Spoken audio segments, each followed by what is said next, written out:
America Iran Israel जंग में कूद पड़ा। ईरान के 3 एटमी तंसीबात पर हमला कर दिया। फिर 2 नेतन्ज और इस्फहान में न्यूक्लियर तंसीबात को निशाना बनाया गया।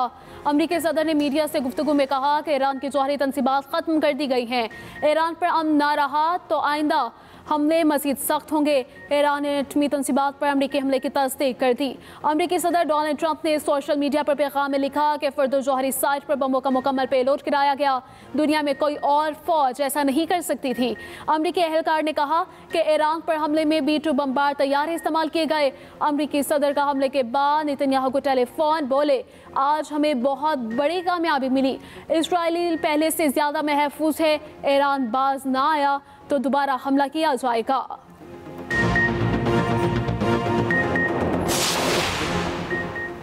सदर ट्रंप की क़यादत में तारीख का नया महवर तख्लीक किया है।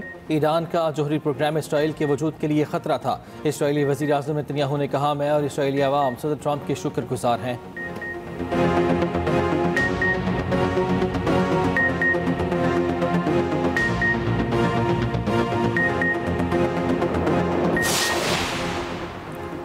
अमेरिका ने ईरान की पुरअमन जौहरी तंसीबात पर हमला किया। हमला अक़वाम मुत्तहिदा के चार्टर, बैनुल-अक़वामी कानून और NPT की संगीन खिलाफ वर्जी है। ईरानी वज़ीर ख़ारिजा अब्बास अराग़ची का ट्वीट कहा, जौहरी तंसीबात पर हमले अफसोसनाक और काबिल मज़म्मत हैं। अमरीकी हमलों के देरपा नताइज होंगे। अक़वाम मुत्तहिदा के हर रुकन को ख़तरनाक मुजरिमाना तर्ज़ अमल पर तशवीश होनी चाहिए। अपने खुद मुख्तारी मफादात और अवाम के दिफा के लिए तमाम ऑपरेशंस महफूज रखे हैं।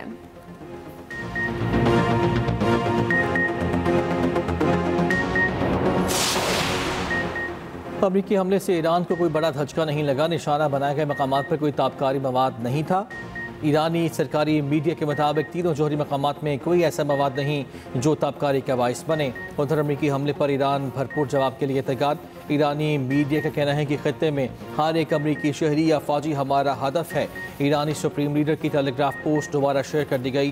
पोस्ट में सुप्रीम लीडर ने कहा कि अमरीका को पहुँचने वाला नुकसान ईरान से कहीं ज़्यादा होगा।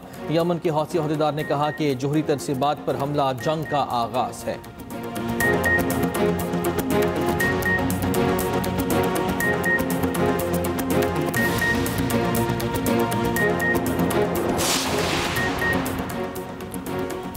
ईरान का हमला सिर्फ जौहरी मकामात तक महदूद है। अमेरिका ने ईरान को यकीन दहानी करवा दी है। सेहूनी मीडिया के मुताबिक अमेरिकी पैगाम में कहा गया कि व्हाइट हाउस हुकूमत की तब्दीली का ख्वाह नहीं। उधर अमेरिकी हमले के बाद इसराइल में अलर्ट जारी। सेहूनियों ने तमाम स्कूल बंद कर दिए। तमाम इज्तिमात पर पाबंदी आयद कर दी गई। सिर्फ ज़रूरी कारोबार यहाँ काम करने की इजाज़त दी गई।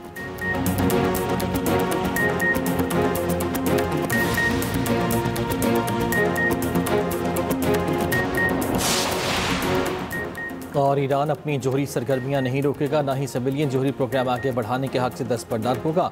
ईरानी सदर ने फ्रांसीसी सदर को वाज़ेह बता दिया। कहा, एटमी प्रोग्राम जंग से छीना नहीं जा सकता। ईरान अपनी जौहरी सरगर्मियों पर एतमाद के लिए गारंटी देने को तैयार है। उनकी तरफ से इसराइली हमलों का जवाब मज़ीद तबाहकुन होगा।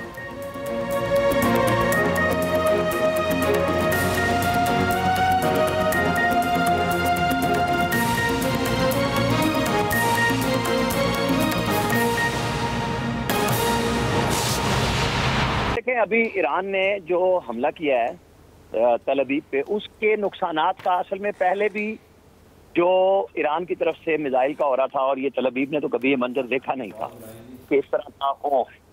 लेकिन उन्होंने नतीजा अपने हक में बहरहाल लिया है कि ईरान की एटमी तंसीबात को अमेरिका के जरिए तबाह कराया, और यही असल मकसद था। रिजीम चेंज कहना था और वो उसके पीछे लगे रहेंगे। और ईरान ने जो जवाब दिया है, अगर वो उसी शिद्दत का है जैसे पहले हुआ, तो वो तो जिस तरह ईरान ने ये कहा है कि हमने एटमी तंसीबात से मवाद निकाल लिया था, तो इसराइल ने तो तमाम शहरियों को हर तरह की सख्त इंस्ट्रक्शंस पहले से दे दी हैं कि किसी किस्म का कोई बंदा बाहर ना जाए और इंस्ट्रक्शंस फॉलो करे। और बंकर्स उन्होंने अपने हर शहरी के लिए बनाए हैं। बिल्डिंग्स का नुकसान और एक नेशनल सिक्योरिटी का नुकसान बहुत फ़र्क होता है। बहरहाल अब ये देखना पड़ेगा कि ईरान अभी तल अवीव पे हमला कर रहा है। अमरीकी जो अड्डे हैं उनके ऊपर अगर अटैक करता है तो वो बिल्कुल एक और सिचुएशन होगी और जंग का दायरा किसी और तरफ जाएगा। ईरान के पास भी खासे ऑप्शंस हैं, लेकिन वो ऑप्शंस हैं एक तवील जंग के, और वो अमेरिका और इसराइल वो दोनों मिलके, उनका तो फायदा इसमें कि अब आगे लड़ाई होगी।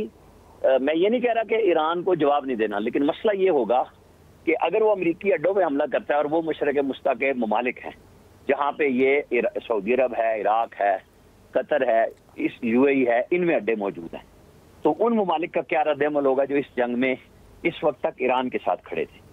बहरहाल अभी आने वाले घंटों में जब क्लियर रिपोर्ट आएगी, और आज शाम में जब खुद अमेरिका के सेक्रेटरी ऑफ डिफेंस और उनके जनरल प्रेस कॉन्फ्रेंस करेंगे, तो वो वीडियोस के साथ दिखाएंगे कि उन्होंने क्या नुकसान पहुंचाया है अब तक और क्या सिचुएशन है। एक दावा अमेरिका का है, एक ईरान का है कि हमें ज़्यादा नुकसान नहीं पहुंचा, लेकिन एक जंग बराह रास्त खुल चुकी हुई है अमेरिका और ईरान के, जब चूँकि वो इसराइल की जंग में साथ शामिल हो चुका हुआ है।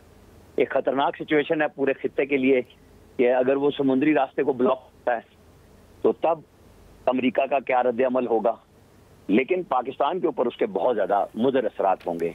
ऑयल की रसद में जैसे कमी आएगी तो कीमतों का एक इजाफा हो जाएगा और हौलनाक पाकिस्तान की मईशत की तबाही होगी। पाकिस्तान ने अपने पड़ोसी मुल्क, बरादराना मजहबी मुल्क के साथ ताल्लुकात को हर सूरत में मुकद्दम रखा। हमारी क़यादत भी इसका जवाब ज़रूर देगी कि अब क्या मौक़िफ़ है, क्योंकि हमने जब ट्रंप को कहा कि हम उनको नोबेल प्राइज़ फॉर पीस के लिए नामजद कर रहे हैं 2026 में, तो ये चीज़ें मद्देनजर थी कि जो हमारे फील्ड मार्शल आसिम मुनीर साहब की मुलाकात के बाद जब अमेरिका ने 15 दिन का कहा था, तो एक चांस नज़र आ रहा था कि अमन को एक मौका दिया जा रहा है। लेकिन अब उन्होंने बिल्कुल वादा खिलाफी की, धोखा देना जैसे था, और उन्होंने एज पर प्लान अपने तैयारे भी मूव किए और फिर हमला भी कर दिया और उसका क्रेडिट भी लिया, और अब वो कहते हैं कि इसके साथ अमन आएगा। अमन कैसे आएगा ये हमें अभी देखना होगा ईरान के रद्द-ए-अमल से, और खित्ते में मजीद इसके क्या मुज़र असरात होते हैं उससे हमें पता